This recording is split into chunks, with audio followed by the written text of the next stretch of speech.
के दिन रात कर छही झगड़ा डीजे कंचन राज के दिन रात कर छही झगड़ा Hajipur Vaishali MM recording studio Begusarai. कैसन के जन्मल छही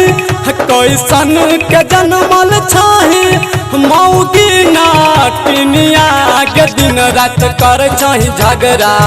बन के सब तिनिया के दिन रात कर छही झगड़ा बन के सब तिनिया के दिन रात कर छही झगड़ा कैसन के जन्मल छही कैसन के जन्मल छही मौगी नाटिनिया के दिन रात कर छही झगड़ा बन के सब तिनिया के दिन रात कर छही झगड़ा बन के सब तिनिया के दिन रात कर छही झगड़ा ये दिन रात कर छही झगड़ा बन के सब तिनिया के डीजे कंचन राज हाजीपुर दिन रात वैशाली कर छही झगड़ा बन के सब तिनिया के दिन रात कर छही झगड़ा एमएम रिकॉर्डिंग स्टूडियो बेगूसराय। महीनों नहीं शादी के भेलो बोली तोर बदल गेलो सांझे के सुतै छही 10 बजे उठै छही ये मोगिया यह संस्कार छगे हाँ महीनों नहीं शादी के भेलो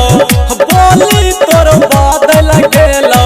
सांझे के सुतै छही 10 बजे उठै छही सुनबौ नहीं मौगी तोहर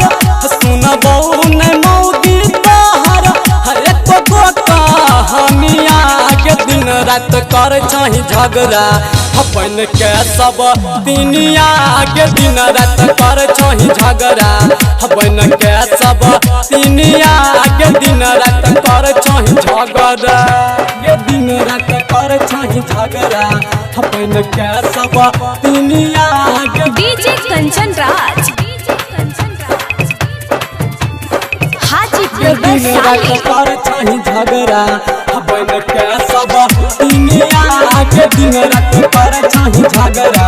एमएम रिकॉर्डिंग स्टूडियो बेगूसराय। आई कुना फोन कर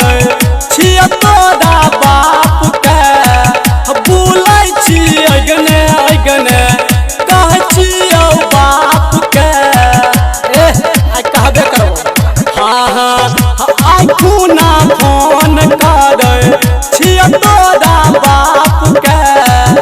बुलै छी अगने अगने कह छियौ बाप के